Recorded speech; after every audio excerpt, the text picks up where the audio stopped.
All right, and again, good morning all, and welcome to today's MVP webinar, MVP 2.0 Seed Projects, Lessons from the Field. As people continue to roll in online, we just want to go over a few things to begin. This is our fourth annual series, and we're excited to continue highlighting some of the excellent seed projects that have been happening around the Commonwealth. A few housekeeping items to go over. We'll be recording this webinar today and posting online in the MVP webpage and also on the EEA YouTube account. As we work through our presentations today, please feel free to put any questions you have in the Q&A box, but also at the end of each presentation from our towns, we are going to be opening up the floor to questions. When we do this, you can please use the raise hand button. We will unmute you, and then you can ask questions to the presenters directly. And then at the end of all three of the town case studies, we'll do a general Q&A for any MVP-related questions or anything else that has came up. You'll see here our agenda for today is we're going to start with some MVP program updates and announcements. Then we'll transition to some background and overview on the MVP 2.0 seed projects.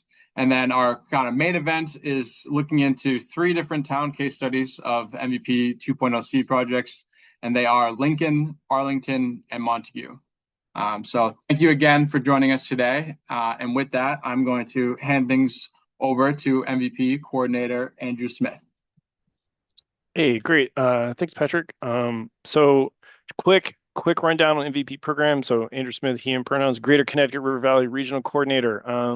For those of you who don't know us, we've been around for almost 8 years now, and we have worked with 99% of the Commonwealth. We've been funding action grant projects all the way from FY18 all the way through last year. We've awarded up to $210 million in climate resilience funding over the past near decade. We have, if there's any chance that you're working out in the Commonwealth, there's a pretty good chance that you've seen one of our projects around the regions. That's one of the best parts about the program, is that we get to have real world benefits to the people that we're working with. So if you don't know your regional coordinator, you can see your regional coordinator on the map. Reach out to your regional coordinator and ask for some advice on how to begin the process of starting climate resilience and climate adaptation. So next slide. All right. So I'm Carolyn Narkowitz. I use she, her pronouns, and I'm the Greater Boston Regional Coordinator for MVP. So that Greater Boston region on the map, that's me. Just a couple of program updates that we wanted to share are the new Environment and Climate One Stop, the Eco One Stop, is open now for applications. So this is our new platform and means by which you can apply for MVP action grants as well as 6 other grant programs within the Office of Energy and Environmental Affairs within the EEA. Applications are due Friday, March 20th, and you can access the RFR on Combis, so the request for responses for those grant programs on the Combis site. We also have a really exciting resource in the Climate Resilience Playbook. This was developed in partnership with the Metropolitan Area Planning Council and the Pioneer Valley Planning Council. It's an online interactive workbook where if you are trying to figure out how to get started on doing some climate resilience projects, there's some great blueprints and packages of projects that you can start in on to address certain vulnerabilities. This aligns nicely with what we're talking about today with the MVP 2.0 seed projects, because they're all kind of like seeds on how to get started building climate resilience. We also have a new webpage, a new Resilient Mass homepage, as well as a lot of other new resources, and we'll be sending those links around. We encourage you to check them out. And finally, our update on MVP 2.0. You're going to be hearing from communities today who participated in MVP 2.0 in our very first pilot round. Now we have just awarded our 3rd round of MVP 2.0 grants to 32 communities, which includes 21 municipalities and 3 regional projects. So I see some of you here today on the attendee list, which is wonderful. Glad you're here to get some inspiration from that first pilot round. Next slide, Patrick. Okay, so for those of you who might not know what MVP 2.0 is, so MVP 2.0 is a way to continue to support communities and working on addressing climate resilience. One of the things that you do with 2.0 is you form a community team. You provide training to your team in the principles of resilience, equity, and climate justice. You promote priorities that involve the wider community, and you begin the process of implementing a seed project, which is what we're going to talk about today. And you begin to develop the sort of like muscle memory of how to replicate what you did in 2.0 through future action grants. So if you're a municipality, tribal government, political subdivision of the Commonwealth, you're eligible for 2.0. And a lot of communities you're going to see are doing some great work going forward. Yeah, next slide. The main thing is it's equitable climate resilience work. And Carolyn can tell you now that said what MVP 2.0 is. Let's have Carolyn tell you how it's different from the 1.0 Yeah. plan that most of you have done. Yeah, thanks, Andrew. So, 99% of the Commonwealth did our initial planning process that was developed years ago at this point. And it really was centered around one central workshop, the Community Resilience Building Workshop, where folks identified your vulnerabilities and strengths, and we developed a list of priority actions for your community. Now that, a few years ago, once most of the Commonwealth had gone through that process, we were like, how can we update this? Folks have changed, things have changed. So we developed a new process that we're calling 2.0.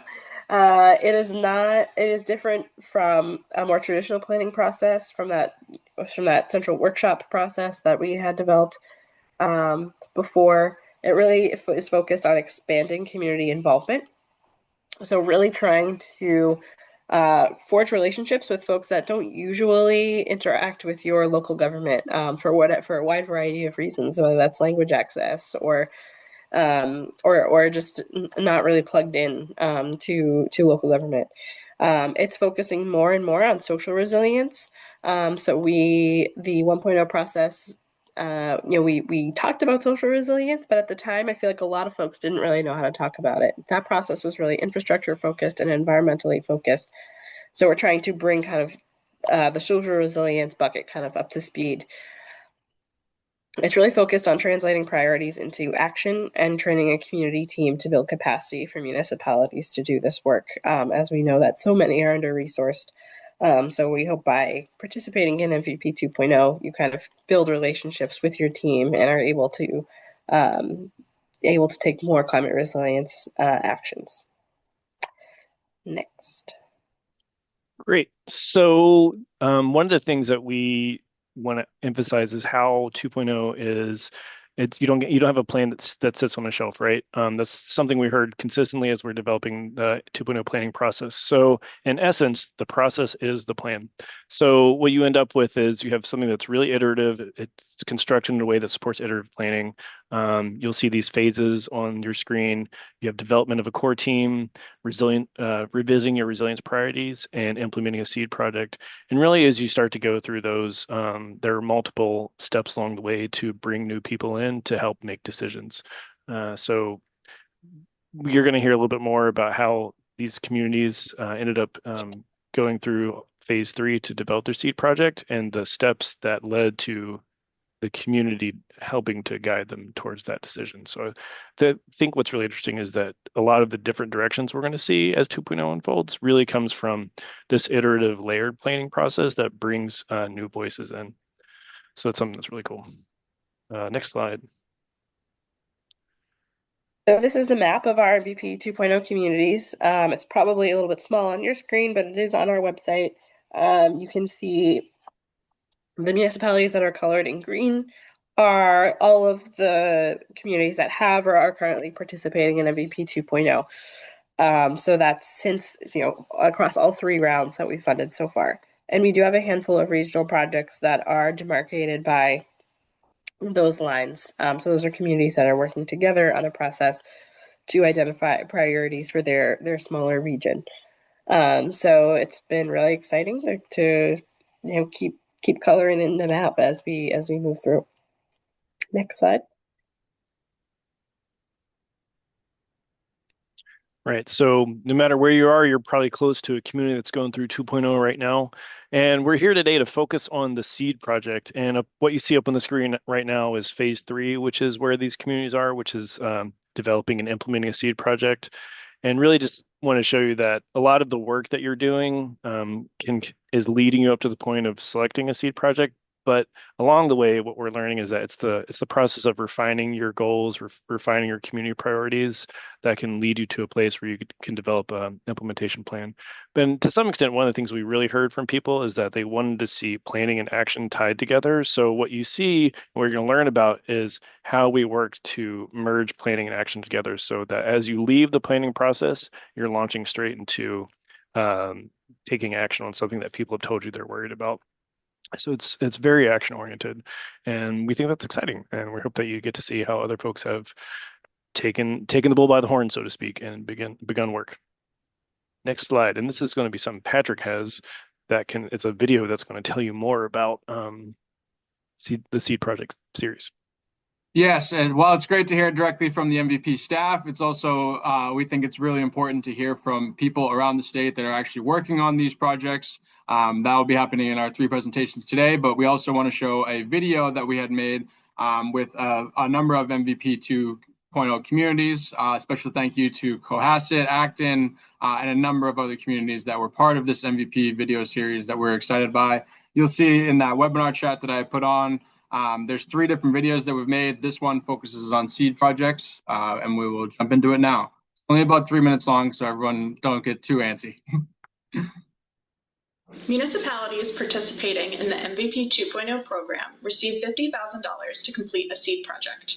A SEED project is a small project or a phase in a project that can be completed in roughly 9 months and that will help jumpstart or make progress toward your community's climate resilience goals.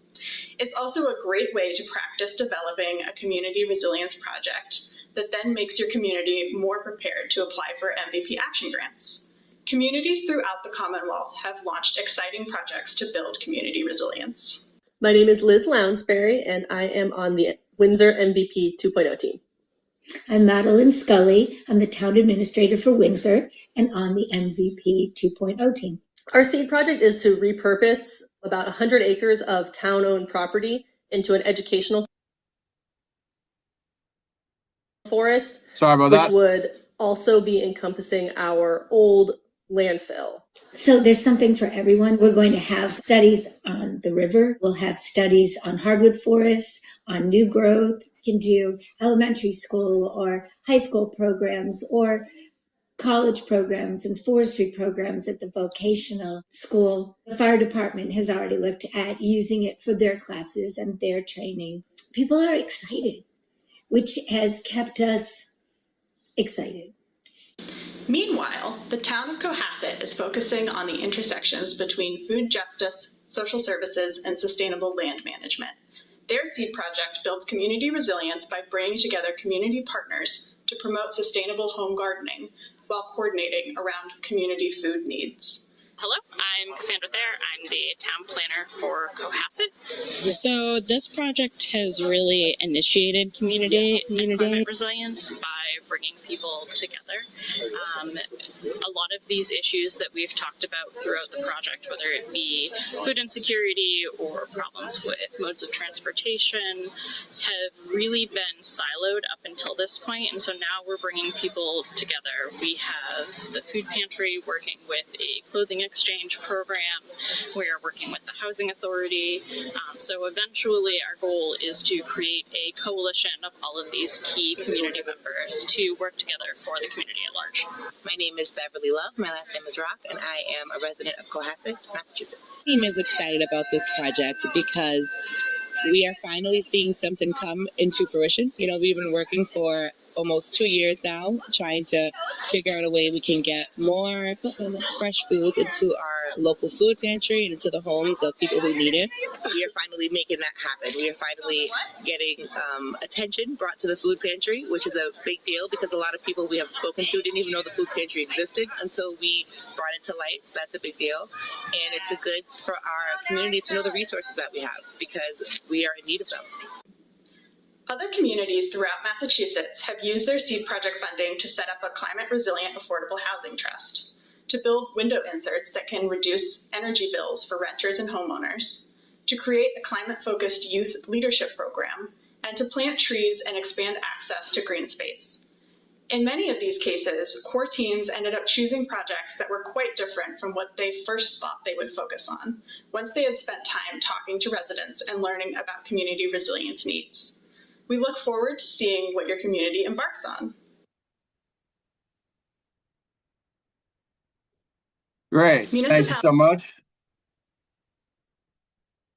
And with that, now we're going to jump into our first case study of the day. And I want to introduce Jennifer Parker, the Assistant Director of Planning and Land Use from Lincoln.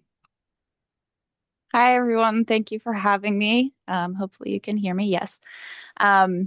Brief intro on me. My name is Jennifer Parker. I use she, her pronouns. I'm the Assistant Director of Planning and Land Use for the town of Lincoln, and I'm the Staff Project Manager on the MVP 2.0 project.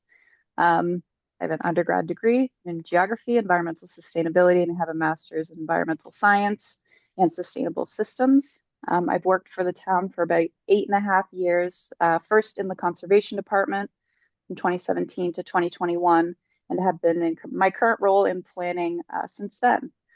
I wear a lot of hats. Lincoln does not have a designated sustainability director, and due to my background, one of my focuses is in sustainability work for the town.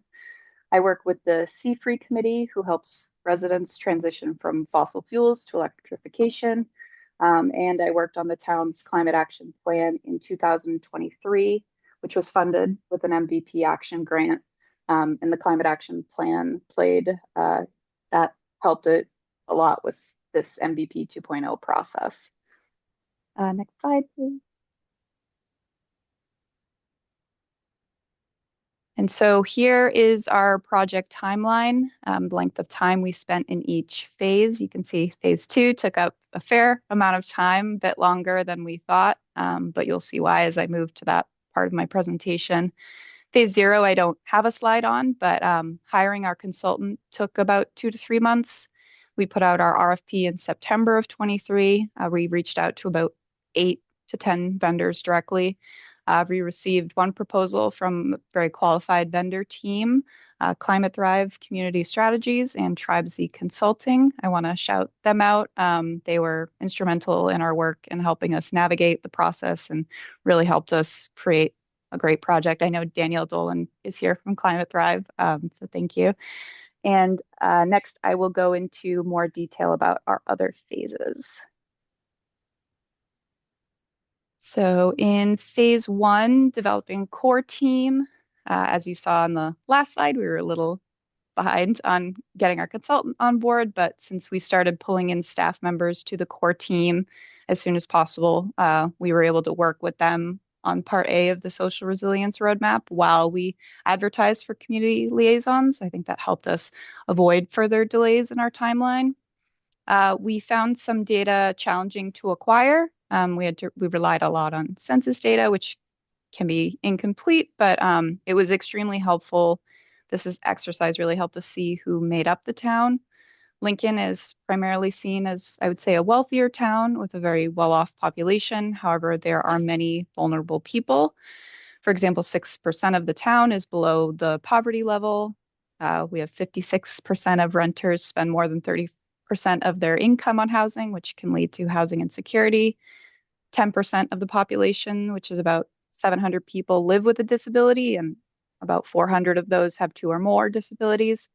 And while Lincoln is predominantly white at 68%, there's still 32% who belong to one or more racial groups, which I think may be a surprise to some people who see Lincoln as kind of this homogenous town. When I worked on the climate action plan a few years ago, I had a resident say to me, I don't know of many vulnerable populations in Lincoln. And after I educated them a bit, they came to realize that that was an incorrect assumption. It led to a great conversation. But that, I think, it was indicative of a lack of knowledge of what makes people vulnerable, and is further one of the reasons that people might not get what they need because they're not seen. So the exercise in looking at data during the social resilience roadmap really helped us break down previously held beliefs of the makeup of town, helped us start thinking of strategies.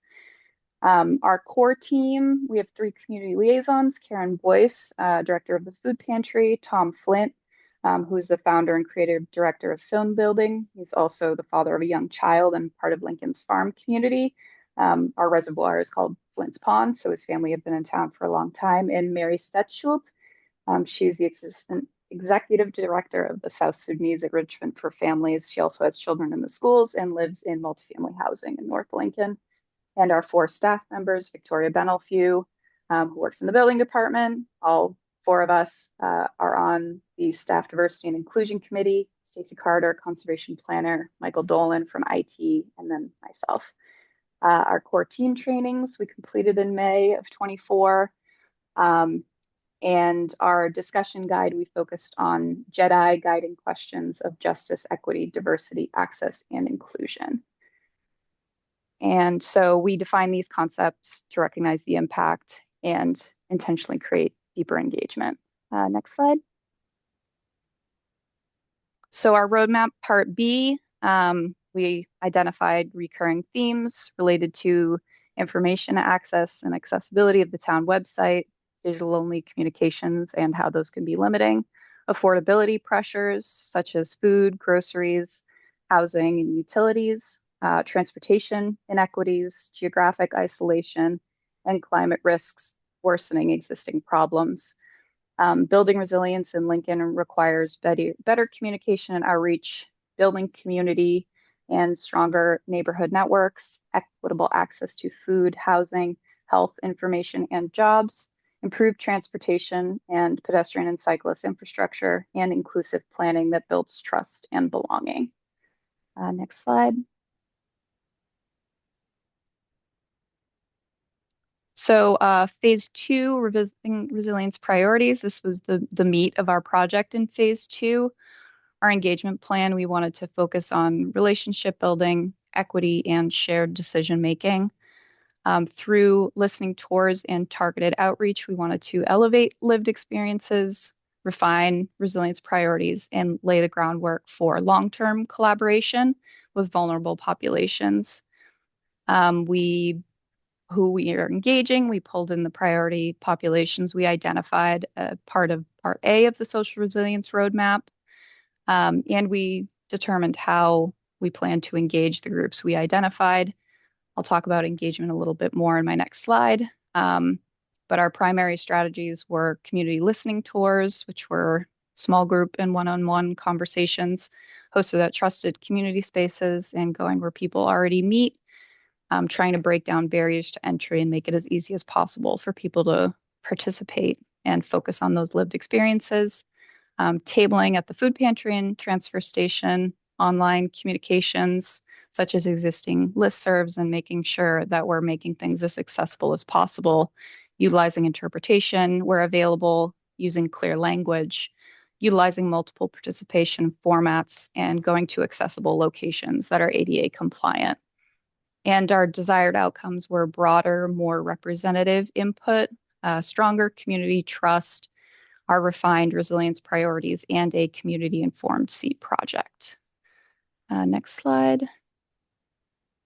So these are some examples of the engagement activities that we did. I won't go through all of them, but as I said, we concentrated on those listening tours to meet people where they are, ensure people were comfortable speaking with us in a familiar, low-stress environment, such as, we had the newcomers meeting that the town put on. That's where new residents to town had the opportunity to meet other residents, board and committee members, and town leadership. We held a community open house at a multifamily development in North Lincoln that also has a fair amount of low-income housing. And we tabled several times at the food pantry, which serves English as a second language and language isolated folks, parents with young children, people born in other countries, low-income residents, and those who are transportation isolated. We did a lot of farm site visits, talked to people at the transfer station, which is kind of the great equalizer. Everyone has to bring their trash there, so it's a wide array of people. And going to their Council on Aging lunches, which a lot of seniors go to every week. So that gave us an opportunity to talk to people. So I won't go through all of them, but next slide, please. And so in step 5, we revisited our community resilience priorities. First, we wanted to improve transparency, access, inclusive engagement, and centralized information sharing. We wanted to find ways to expand affordable housing and reduce other financial burdens that could help offset the high costs of housing, reduce food insecurity, strengthen local farms, and improve access to food resources, improve transit reliability, ADA access, and safe walking and biking connections to essential services, strengthen our local businesses and expand job resources, and increase resilience to extreme weather, support vulnerable residents, and enhance safe, healthy public spaces. Next slide. And so following engagement, we did an initial strength and needs assessment. Strength identified are summarized into groups here. Many people felt that Lincoln's defining asset is this extensive conservation land, farms, trails, and wooded landscapes. Residents repeatedly described the town as peaceful and uncrowded, and open space contributes to public health, community identity, environmental stewardship. We have 40% of the town land preserved, and Lincoln's commitment to stewardship is widely recognized as foundational to its character. Lincoln, many people saw as a close-knit town where neighbors help each other. Civic participation is robust. We also have incredible community resources like the Council on Aging, our St. Vincent de Paul food pantry, public library, and recreation programs. For many families, Lincoln's public schools are a central asset and a primary benefit to living in town. The school campus and programs contribute significantly to the town's identity. And Lincoln's farms and agricultural history they're seen as cultural, educational, and economic assets. We have institutions such as Codman Farm, Drublin Farm, and there are also local CSAs that provide food access and preservation of our rural character and agricultural heritage. Many residents point to Lincoln's thoughtful, progressive citizenry in its commitment to environmental protection, conservation, and inclusive civic dialogue. The town has and continues to be proactive in standing by their values of inclusion, diversity, equity, and anti-racism. And lastly, Lincoln's proximity to Boston and Cambridge, combined with commuter rail access, allows many residents to enjoy the rural living of Lincoln while remaining connected to the regional economic and cultural resources. And for needs, you'll see that some of the needs identified, some people identified as strengths, so you can see that there's a bit of a disconnect. So housing affordability and greater diversity, those were really the most common themes. There's, high housing costs and property taxes, high rental costs and limited availability. There's limited senior and handicap accessible housing and few downsizing opportunities. Transportation was a second dominant theme in mobility. There's a lack of sidewalks in a lot of parts of town, and that can lead to some unsafe walking conditions and lack of accessibility. And there's a lot of car dependence, and there's poor transit access between North and South Lincoln unless you have a car, and they're disconnected by Route 2 and 2A. For communication and governance, many residents felt that town communication is outdated. It relies a lot on online communications. We do have mailings that go out periodically, but a lot of it is through listservs and the town website, which some feel is challenging to navigate. And some feel that the town processes lack transparency and that community feedback is not always incorporated. And community spaces and amenities, residents noted a lack of organic gathering spaces and an underutilized Lincoln Center and lack of downtown viability. And some residents emphasized the need for stronger climate action implementation and working more towards the shared mission of net zero and reducing the carbon footprint via housing and transit reform. And finally, our infrastructure and basic services. People were concerned about road conditions and potholes. There are frequent power outages due to above ground lines, and there's a lot of old trees near roadways that are nearing the end of their lives. And so you'll see, as I said, that some needs were also identified as strengths. So what is the disconnect? And we tried to identify that. Next slide. So taking all of the information we gained from our research and from our engagement, we moved into phase 3. We went into this phase without a consultant in order to maximize the amount of funds going directly into the program. One of the things we also did was increase our stipend for community liaisons since we had extended the program from 2 to 3 years. And we had that additional burden due to a lack of a consultant. And so pulling all this together, our core team's top 3 project ideas that we felt were potentially doable was expanded community gardens and CSAs, finding a way to economically support local food growers, investigate a shuttle service or some sort of shared transportation, and finding ways to identify food deserts and geographic isolation. Additional considerations, the demographics of we did a survey, so the survey responses via feedback from listening tours. If we just went off our survey, we would have had very different outcome for our areas of focus, even though it was a small subject group. We had about 70 respondents, and then through engagement, we talked to hundreds of people. We tried to identify what's kind of the most bang for the buck. The shuttle is the hardest to identify as a seed project because of the limited resources, and shuttles for towns who have them, we understand that they're quite expensive. And there are other groups in town working on transportation improvements, like our Roadway and Traffic Committee, Transportation Coalition, and we didn't want to duplicate efforts. And if we added our food and agriculture related project ideas together, those far surpass the other projects. And we wanted to consider the ripple effect of the project we chose.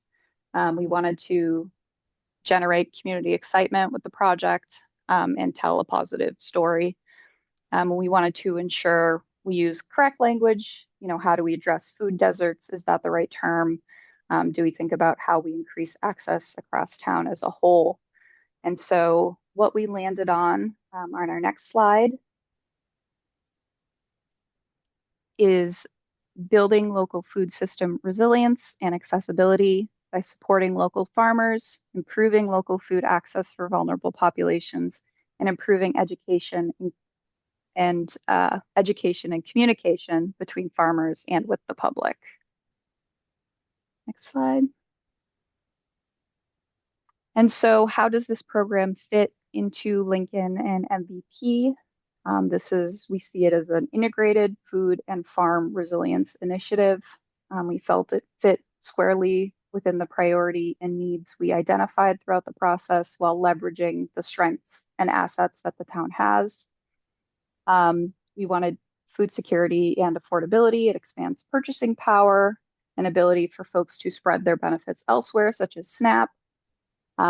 It strengthens the food pantry and other available services while not competing with them. It increases farms' economic viability by replacing lost funding and reduced customer base caused by higher external cost burdens. Incentivizes community continued production and strengthens small growers while circulating local money. Builds local food system resilience, reduces dependence on distant supply chains, and helps farms adapt to climate stress, and helps encourage climate-friendly local agriculture, which provide essential ecosystem services such as flood storage and groundwater recharge. This prioritizes vulnerable populations, increases purchasing dignity through choice-based access to food variety, and it encourages residents to directly engage with local farmers and farm stands, strengthening those local networks. Next slide. And so we identified our project partners in step 7. Town staff, obviously, our Council on Aging and Human Services will administer what we'll call vouchers. We will be purchasing CSA shares and vouchers from farms. So they'll get upfront funding from the town through this program. And then people will get vouchers that they can go and purchase food from farm stands or get CSA shares. The Council on Aging will administer the vouchers and coordinate the CSA pickups and find ways to complete drop-offs for transportation isolated residents through the Emergency Assistance Fund benefit program. They have a list of people that would be able to receive those. And then if we have more, which we think we may have more than we have on the list, we would open it up to a wider range of people. Our St. Vincent de Paul Food Pantry will take in donation of funds as well. Part of this will be a direct financial contribution to the food pantry. They have a much higher customer base that is rising every day. The Agricultural Commission will assist with connecting farms to the program and helping determine the needs and improving communications between farmers. Farmers will produce the food and receive the funds, and vulnerable populations will be prioritized for the receipt of the goods and vouchers and continue to be engaged. And then our last step will be figuring out what worked well. We're doing this 5-phase project, developing our pilot, which we're getting to be about done with now, doing our ag support pilot, which is the vouchers and CSA shares, asset mapping for our farms and farmers, improving their communication. Our food access pilot will be the direct donation, the CSA shares, considering food pantry pop-ups in other areas of town. And as I said, phase 5 will be reflecting and considering what worked well, what needs improvement, and opportunities for additional funding. And then my final slide, won't go through all of these, but these are kind of our big next steps. We got proposals from farms to participate in the program, so we'll be awarding those funds shortly and coordinating with distribution of vouchers. We'll be putting out a couple of surveys, especially to farms who did not qualify for the program, such as non-food producers, to find ways we can help them in the future. And then research potential grants or other funding to continue and expand these programs. So it's a few things coming up, but we're really excited about the project, and the community is really excited, and we think it's going to be a good project. So that's what I have, and I'm happy to take any questions that folks have. Awesome. Thank you so much. We do have a couple direct questions. Some we're going to cover at the end of the Q&A because Danielle Dolan has sent in some excellent questions for all 3 of the presenters. But one specific one was wondering, Jennifer, how are you determining who is eligible / who receives the vouchers? Yeah, thank you. So I did gloss over it a little bit, but we do have what's called an emergency assistance fund in town that people can apply for if they're part of different programs. So people on disability, people who receive SNAP benefits, Parks and Rec vouchers. It's a fairly long list of people that can apply for this separate emergency assistance funding, but that gave us a framework for how people can apply to the Council on Aging for this separate program. We believe there's enough people that fall under those categories to make up what we have in vouchers in CSA shares, but we expect to open it up to potentially people from the food pantry, and we'll kind of, once we get those applications and see if we need, if we need to open it up, then we would end up opening up, but it'll be administered through the COA with their existing connections to people who utilize the services. Hopefully that helps. Great. And then continuing, we do have another question about the vouchers from LOIs asking, how far does the seed money go and for how long will the vouchers be provided? So we will provide the vouchers throughout the end of the kind of growing season, so end of October. We have allocated 35,000 to the vouchers and CSAs, so the majority of the program funds for this. And so we expect it will go pretty far and we can reach a lot of people. And so we think it'll work and that a lot of people will be able to take advantage and get a decent amount of goods when they go to the farm stands. It's not just one $10 voucher. Great. Well, thank you so much, Jennifer. And so we're going to continue on with our presentations. But again, Jennifer will be available at the end to answer any questions. And if people do feel more comfortable, they can raise their hands and ask directly or put them in the chat. It's totally up to you. So with that, we're going to continue. And I'd like to introduce David Morgan, the environmental planner from Arlington today. Thanks, Patrick. And thank you, Jennifer, for setting the stage so perfectly. That is a great background. And I'll say our process follows Lincoln's model very closely. And so I'll touch mostly on our seed project today and some of the lessons that we've learned through that process. I first want to back up a bit and just thank EEA for moving MVP in this direction. It's really broadened our horizons, it's deepened our relationships, and been a rewarding project to participate in. So I'm very happy about that development.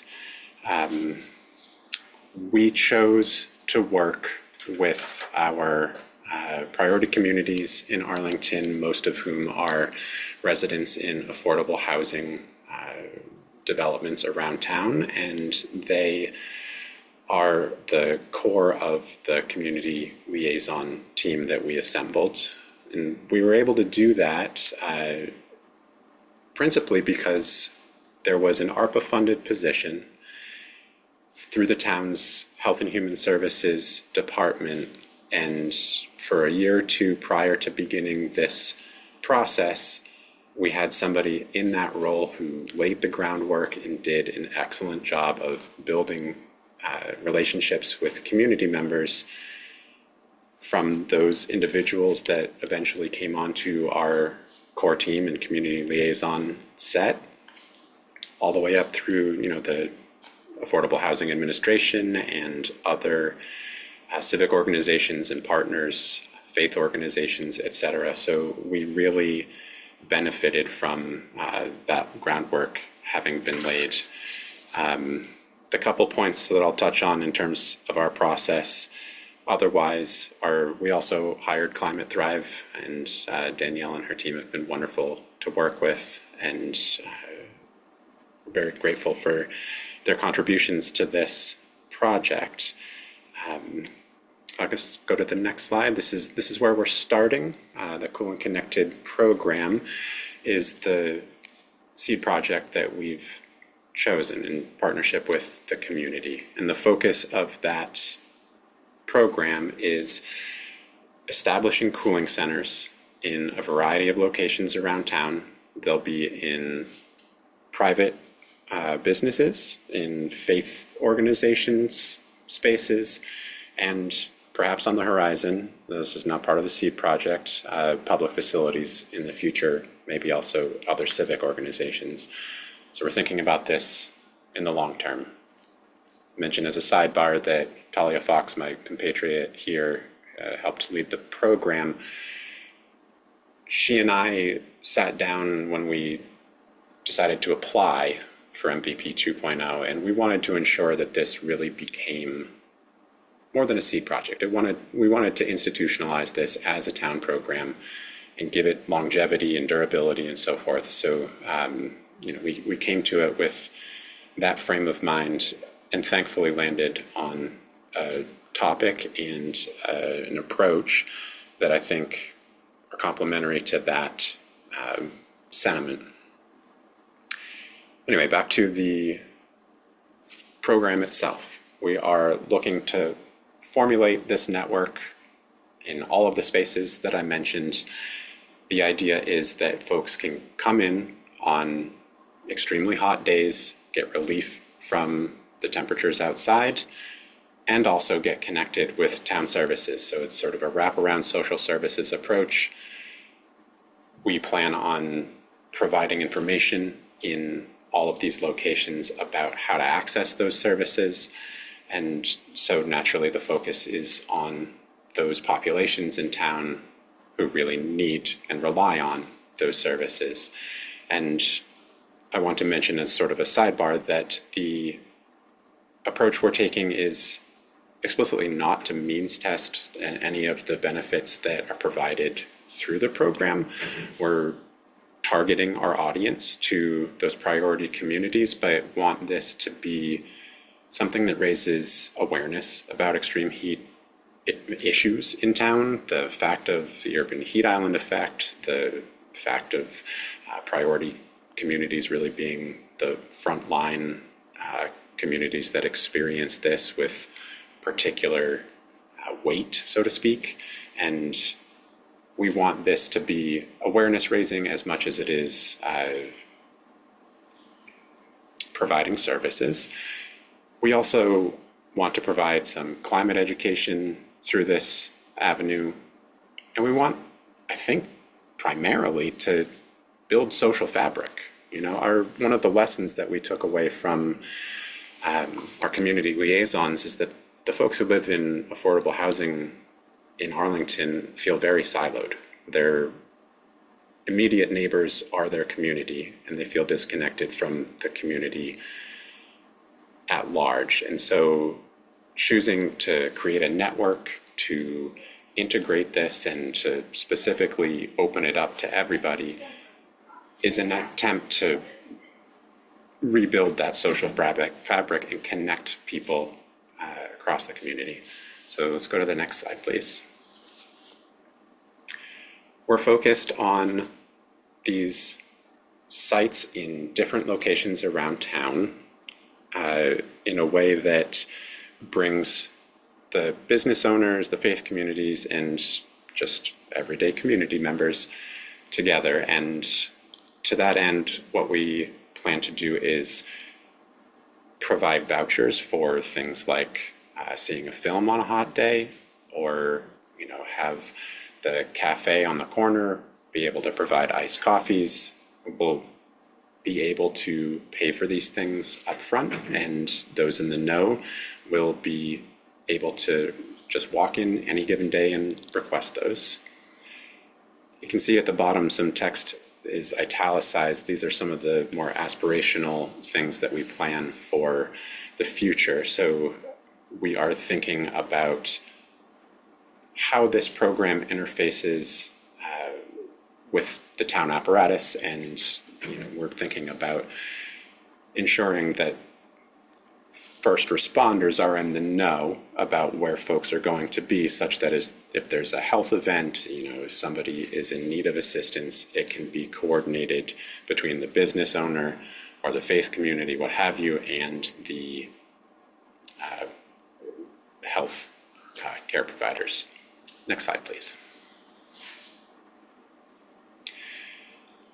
Now, I say always available, but we really mean that there's some place that is open in most places at most hours.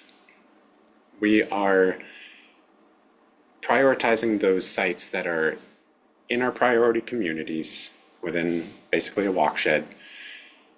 They're within urban heat islands that are identified through modeling that we've done previously and also is available from the state.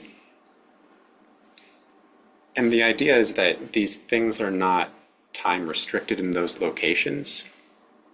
Folks will have a kiosk in the business center, in the the fellowship room of a church or something of that sort, and the kiosk is always there. There's always the opportunity to connect with social services, and also we're keeping the doors open so that folks can use these. Down the line, we would love to add more locations, extended hours, and so forth. But for now, we're starting with what I've just described. Next slide, please. like I said, we're trying to spread these locations across town so that they're accessible. Our priority communities, as I've explained, are located primarily in affordable housing developments. Those are likewise spread all over town, and trying to make sure that they're accessible within 10 or 15 minutes walk. One of the things that we recognized was that transportation was going to be an inhibiting factor in accessing these locations. Our community liaisons said time and again that transportation is one of their priorities and a difficult thing for them. And so we wanted to ensure that the proximity was such that we were sort of catering to where they lived. Next slide, please. Our community liaisons worked on developing a list of criteria for what a cooling center should have available. So, of course, cooling is a nice thing to have when you're trying to beat the heat. But they also identified things like having an outlet so you can charge your phone. And that's one of the things that people look for in an emergency. And it's also one of those conveniences that you don't really see available, at least in a widespread public sort of sense. They also talked about needing to have some fun, just enjoy being at a cafe, for example, and not just sort of siloed in a cool space, in somebody's basement, like a church basement somewhere. Again, this reinforces our commitment to rebuilding the social fabric. Like, this is part of the community, part of who we are, what our priorities are, et cetera. And we want to ensure that folks are interacting as they take part in this program. So having all of these things available to everyone was a priority for us. I'll note that we're not focused on backup power in this initial seed project. It's one of those stretch goals, but we are keeping it in mind.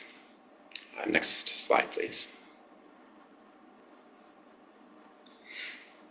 Likewise, I have mentioned many times that it's a community-focused effort here. Want to make sure that those business owners who are partaking and the faith communities are in the know about who's likely to take advantage of this program, who's going to be participating is what I mean. And that they can also build relationships with those community members as they come through their doors. Next slide, please.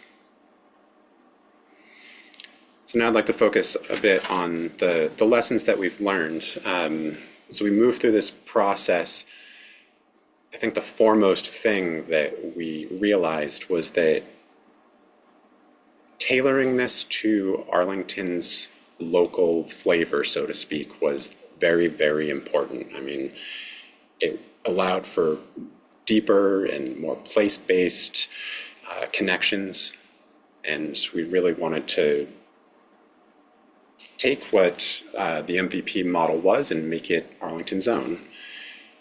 Part of that was developing language accessibility tools for our community liaisons especially, but also as we workshopped this ideas with residents. We had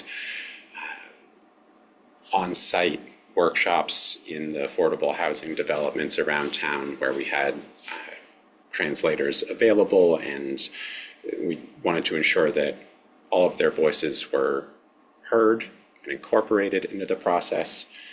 And to similar ends, we wanted to make sure that the bar for participation in this program was sufficiently low and non-committal for people to offer their opinions and so forth. So we tabled at places like the National Night Out, and we joined alongside a BioBlitz event that was coordinated out of my office anyway. And so this integration really ensured that we built that community engagement up and earned people's trust. We also looked to tailor the MVP program to Arlington in terms of how we empowered our community liaisons to act. We realized our group was really attuned to having assignments and going out in the world and doing work rather than simply sort of sitting back and talking about it or doing the analysis after some initial conversations and so forth. So we encouraged them to develop those active listening skills, draw those important lessons out of the conversations that they were having, and then go out and act on them.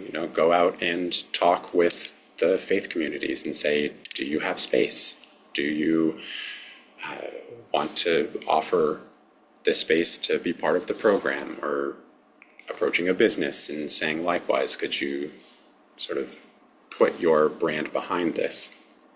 In terms of our resilience priorities, we knew, and I alluded to this earlier, that there were many social vulnerabilities that were going to outstrip our current or our former understanding of environmental planning. So I had just talked about how transportation was an issue, and we learned likewise that a lot of housing issues, a lot of the relationships between affordable housing tenants and the administration or the property management were causing friction, and we needed those things to be addressed before we could really get to the heart of the matter for the program. So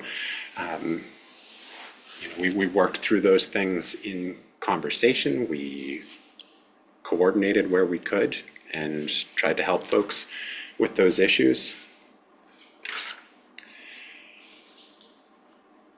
And I would also say that our town facilities, when it comes to our resilience priorities and the infrastructure that sort of support those, our town facilities were lacking. We had a handful of quote-unquote cooling centers. They weren't really official places to go, and they didn't have any of the amenities really that we seek to add through this program. So the community liaisons identified those as lacking in those terms. We also simply had HVAC issues, and there were spaces that were not appropriate to be sending people. So we wanted to think about that as a long-term commitment to sort of building up those capacities. To that end, our internal coordination on the program ebbed and flowed. We had some challenges, frankly, around staff engagement. The first year of the program, we were very focused on that trust building, on that community engagement and so forth. And when staff who are already short on time needed to plug into the program, they found that they didn't really have any actionable things to do in that preliminary stage. So by and large, our internal staff team fell away for a time, and we were fine with that because we were focused so much on the community liaison team, and hope to get back to that with the launch of the SEED project, which to some extent we have done. We've gone back to Health and Human Services, and they are now thinking about heat emergencies and when to activate certain facilities and the condition those facilities are in, and going through the whole planning process this spring to identify where those places are, how people feel about using them, so on and so forth. So that remains on the horizon. And finally, around communication and skill building, this echoes what I've said about our liaison empowerment, working toward a community liaison team who can do that active listening, identify the priorities in the conversations, and then raise those up to be actionable tasks and so forth. And Similarly, on our translation front, ensuring that there were interpreters available, that there were folks to interact with community members in their preferred language was a priority. And we wanted both of those things to be in place because the focus was dialogue, right? We wanted the community to be telling us how to shape this program, and our community liaisons to be able to sort of parse that. So our liaisons were trained in simply listening, not putting their finger on the scale, so to speak, of any topic or conversation, but allowing people to talk about themselves and their experiences. We started with things like, what's it like living in Arlington for you? You know, have you noticed changes in the weather over the time that you've been living here, et cetera? And folks were really responsive to that. So those are the lessons that we've taken from this approach, from this program. And it's shaped up what I think is a robust seed project. We have our initial commitments now from the business community, where we're starting to develop things like memorandums of understanding with the partners and enter into those conversations about what it really looks like to implement this seed project. And from there, it's off to the races. We're very satisfied with how it's gone and proud of the results and grateful for the opportunity to participate.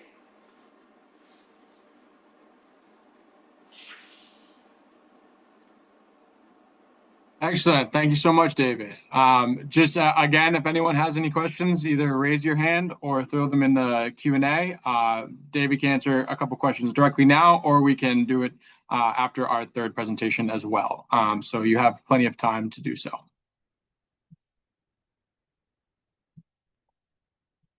Seeing no immediate questions, we are going to keep pushing ahead.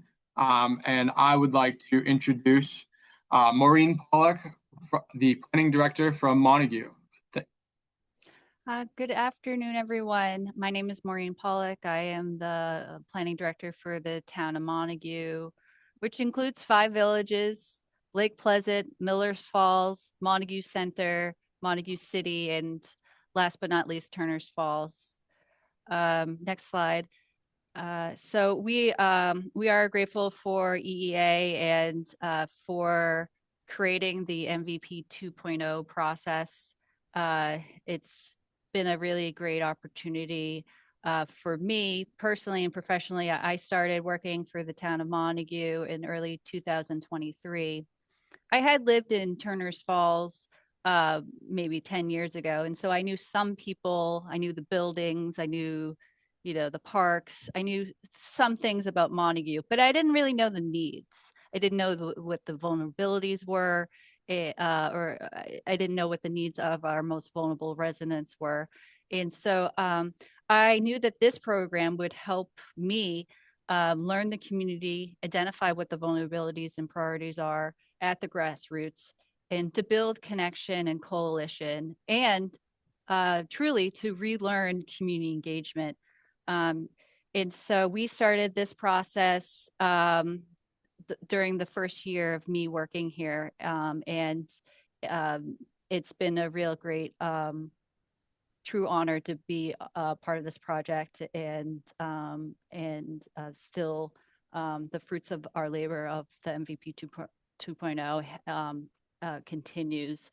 Next slide. And so, as I said, this was a really great opportunity for me and for other town staff and the community itself to relearn what is community engagement.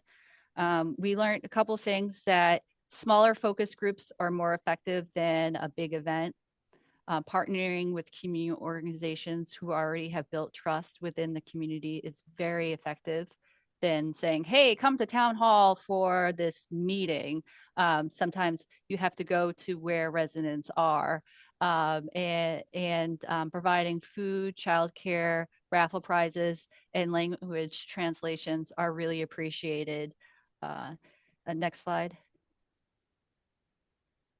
And through all our community engagement efforts through the MVP 2.0 process, which included one-on-one interviews, focus group meetings. We had a few one-on-one interviews and focus groups that were exclusively in Spanish, and then they were later translated back in English. And that was a real honor to be part of, and I think might have been the first sort of robust effort to reach out to our Spanish-speaking residents, at least from the town's perspective. And then we had surveys, and we did have a big event, which was not well attended. And that was the one learning lesson is, instead of having bigger events, going to where the residents are and collaborating with community partners, and going where residents are can be more effective. But through all that community engagement and all that learning experience, these were the resilience priorities that were identified from residents. Housing, to no surprise, was at the top of the list, as well as food and job security and transportation and climate change and other community needs. But keeping with housing, residents identified more housing options are needed for low-income residents, support for home repairs, home modifications to our existing housing stock. Like many communities across the Commonwealth, we have really old housing stock that's at least 100, 200 years old housing stock that's in desperate need of repair work and weatherization work, as well as energy efficiency work. And we also identified, how can we improve housing conditions and costs for renters? There may be a ballot question for everyone to consider in the fall about how do we maintain affordable rent across the Commonwealth. Next slide. And so based on all that resident feedback provided by those surveys, focus groups, interviews, and community meetings, our MVP 2.0 core team identified housing as housing efficiency, energy efficiency as its seed project. Our seed project is inspired by Window Dressers, which is a Maine-based volunteer-driven nonprofit that builds custom, low-cost interior window inserts to reduce drafts and heat loss, helping residents save on heating bills and decrease carbon emissions. Operating since 2010, they work through community-based week-long community build events where volunteers, sorry, someone's calling me. Sorry, 1 second. Community events where volunteers create the inserts. At first, I personally was cool to this project idea. When it got pitched to the core team, I said, no, people should just get new windows. But my core team schooled me. They rightfully did. They told me all the reasons why sometimes putting in new windows is not going to save the day, particularly tenants. Tenants have no control of what the landlord does. So they might just live with that drafty home, or maybe they'll move out, but maybe that's not an option. Also, something else I learned is there's not a lot of rebate programs out there to replace your windows for low income, for income eligible residents, or for non-income eligible residents. That was another learning curve for me. And so we felt that through that, my own education, we felt that this was a really great project in terms of, particularly for tenants, it's something effective for them to do. These window inserts don't get drilled into the windows. They get built and first the windows get measured, and then we build a frame. As you can see in this image here, there's like a wooden frame, and or volunteers build the frame, and they also put, it's not saran wrap, but they put plastic over the frame, and then there's sort of this double-sided tape. It's maybe not double-sided, it's probably more like another more advanced taping, but in essence that's what happens. And then it gets inserted into the window nice and tight, and it prevents any drafts. And so it's an effective way to make that tenant feel empowered. They don't need to ask their landlord whether they can do it or not. There's no drilling. They don't have to feel like, oh God, I might lose my security, because there's no long-term permanent changes to the apartment. And it also helps homeowners as well, of maybe they can't afford to buy new windows, and maybe even the windows might not, a brand new window is nice, but it's all dependent on how that's installed, and whether the person installing it is doing a good job around the edges. And so that is the project that we're doing. And let me see here. So we're really excited about this. And again, it was inspired by window dressers. We have reached out to them. They've been really supportive group. And so our model is based on them. And if you go to the next slide, I'll talk about window winserts are reusable transparent interior window inserts that reduce heat loss by up to 50% and significantly cuts drafts. They fit snugly inside the existing window frame without causing any damage and can be easily placed or removed. Disclaimer, if you have a cat, a window insert may not be for you. If they scratch it, it's done and you'll have to redo it.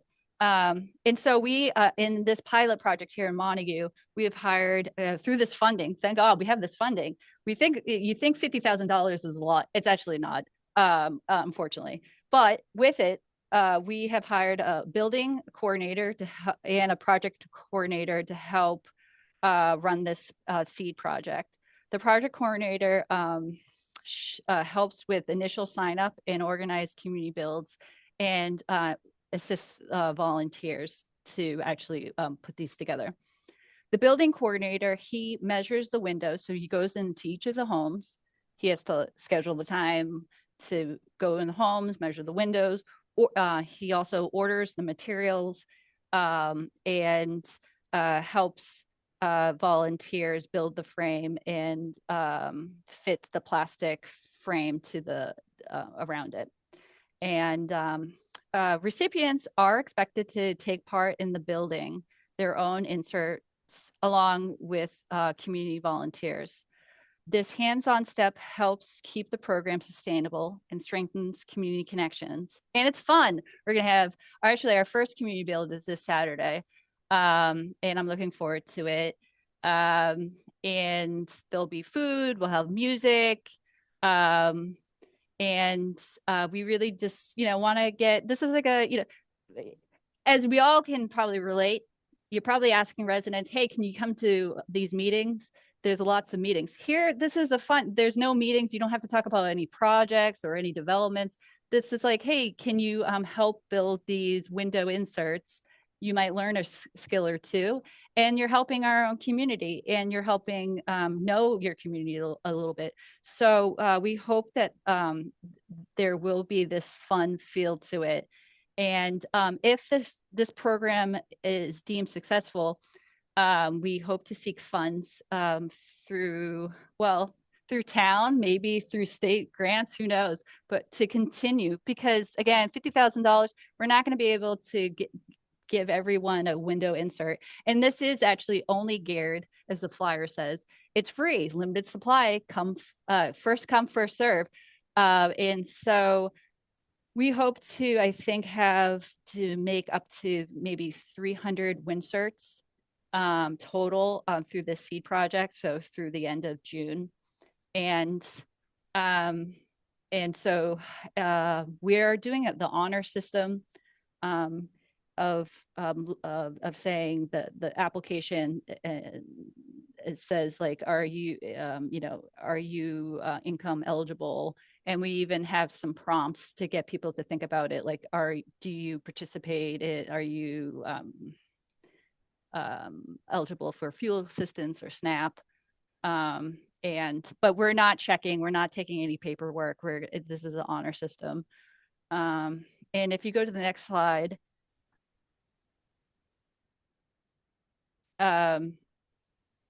this slide talks about, connecting with communities. And so one way, although we are again doing this honor system, we are doing targeted outreach to help ensure that we're really targeting our most vulnerable residents. So our targeted outreach for signups is communicating with our Montague Community Wood Bank. So income eligible residents are eligible to receive wood for heating their homes. Here in Montague, I don't know in Eastern Mass these days if people have wood stoves, but in Western Mass, there is maybe a dying culture of heating your home by pellet or wood stoves, but that does exist out here. We're also partnering with the Food Bank of Western Mass, which does food they distribute food here in Montague to income eligible residents, as well as the Senior Center and the Franklin County Community Meals Program. And we have been in communication with a community organization that's in our region. It might be throughout the Commonwealth, I'm not sure. Community Action. They're going to Community Action helps with signing people up for fuel assistance. And so they're agreeable to email fuel assistance recipients that are Montague residents about this program. So they'll get the application and they can sign up. And so all these different partners are, they're boots in the ground. They're providing direct service to our most vulnerable residents. And so they're going to help get the word out about this program and get people to sign up. So we're really grateful for that. And there might be another slide. I can't recall. I think that may be the last one. Yeah. So, yeah, thank you. Let me know if you have any questions. Yeah, again, we're really grateful for EEA and the whole MVP 2.0 process. And yeah, so let me know if you have any questions. Yeah, thank you so much, Maureen. What a cool and unique project. So we do have one. What is the cost per window to insert? And then how many homes do you expect to be able to participate? Yeah, so the recipients under this seed project, it will be free. I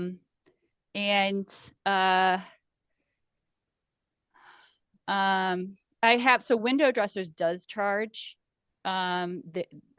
for window inserts, although they have a reduced fee for income eligible residents. And I think my guesstimate is maybe $70 per winsert, and plus or minus. And then we hope to build about 300 winserts, and that's not households. So, and what we're stumbling upon is we keep on adjusting the application. The application initially said, how many winserts would you like? Well, naturally, people are going to say, I want them from all our windows. So unfortunately, we don't have the funds to do that. So now we're kind of, it's a conversation of, so we're suggesting we can do up to 6 window inserts, and we're asking residents when we go to measure the windows, which rooms do you spend the most time in, which windows are the most drafty, And we kind of help sort of figure out what would make sense. And we are saying, hey, we hope to continue this in the future, and we can come back and do more windows.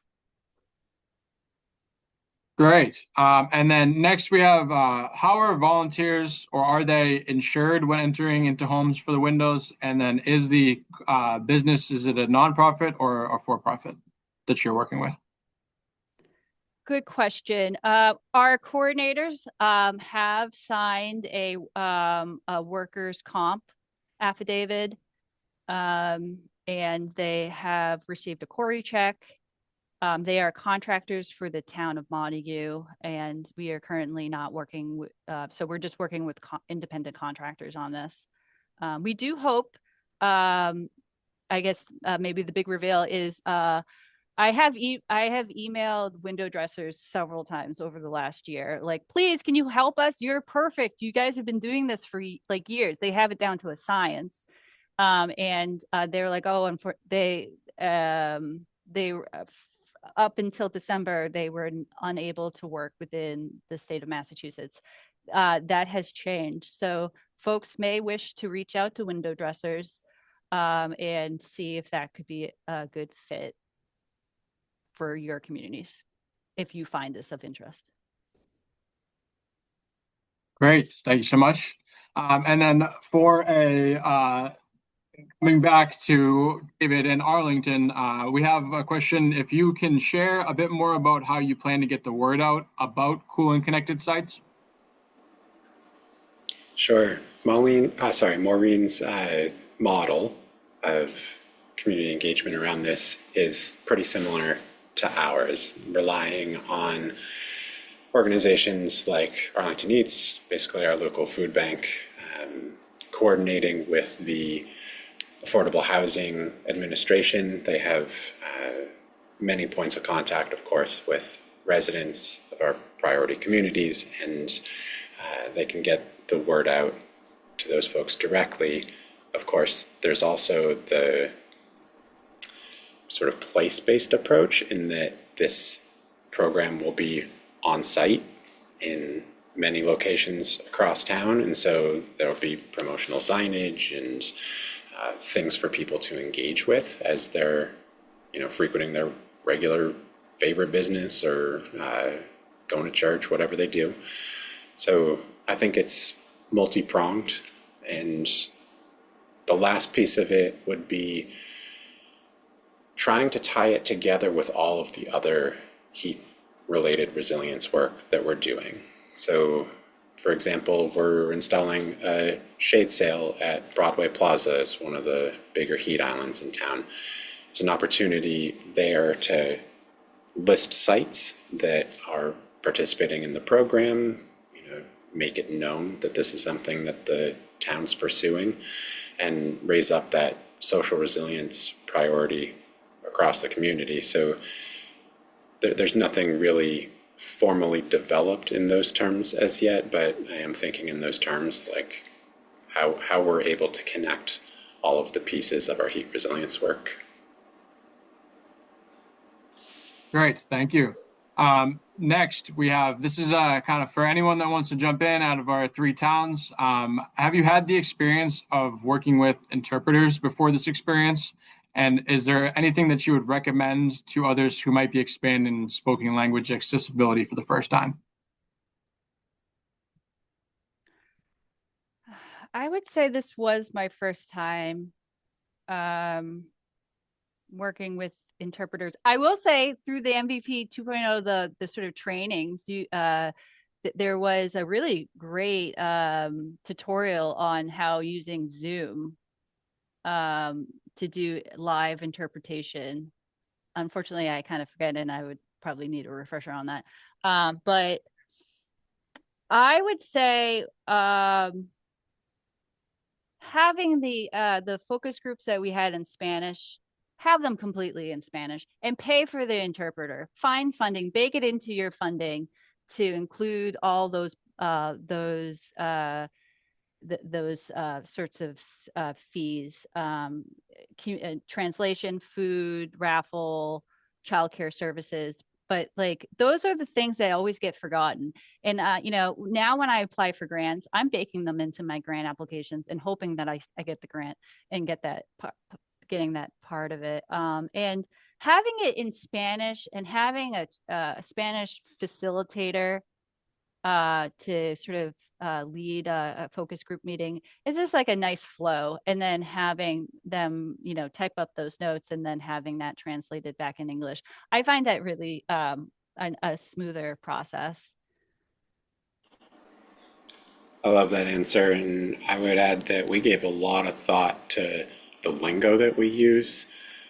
We try to put things in plain language through this project across the board because the more we talked with the community, the more we learned just how rarefied the terminology is that we use in our day-to-day. Like, we're all pretty familiar with it as program coordinators and people who work in this world professionally. The average person on the street isn't gonna be talking about heat resilience. The word resilience might not even be in their lexicon. So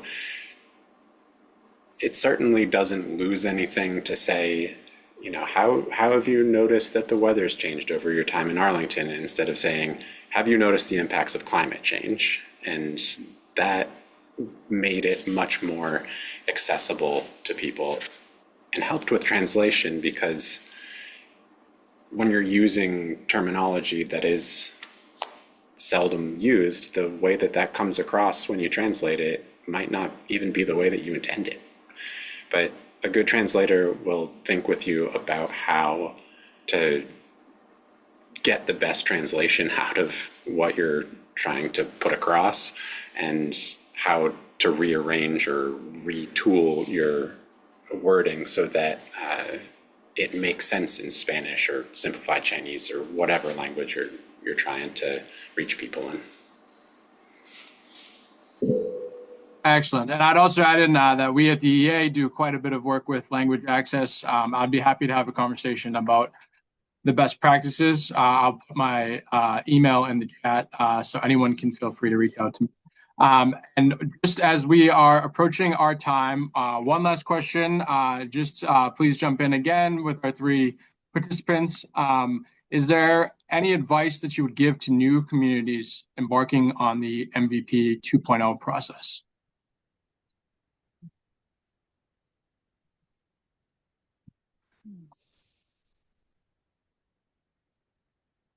I would say that pulling from existing relationships that you and other, especially staff, has a lot of connections to the community.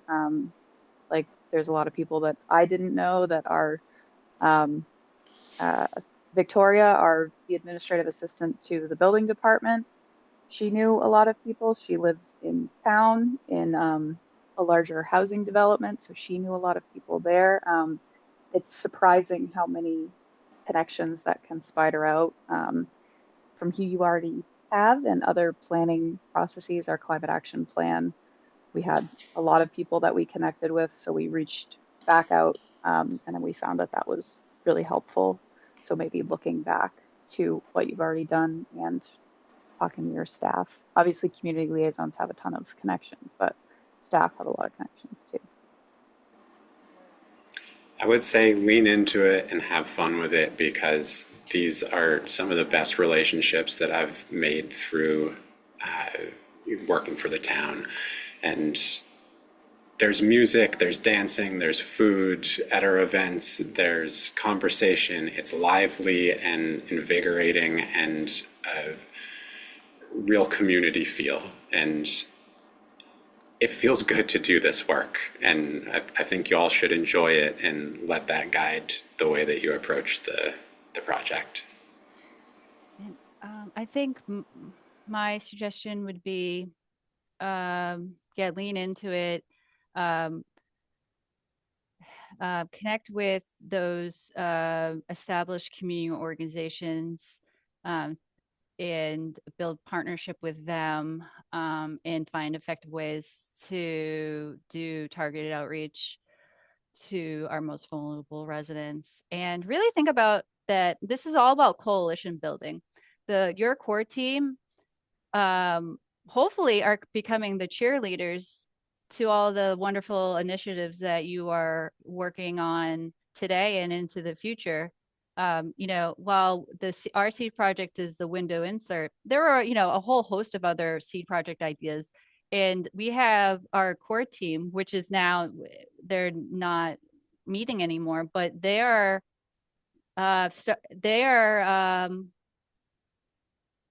they're working on other seed project ideas, such as one member is now working with CHAPA, and they're creating a resident-led affordable housing coalition, and that's just happening right now. And that was, I'm really happy and grateful that is happening. And then another seed project idea that one of the core team members was part of is creating a food justice coalition.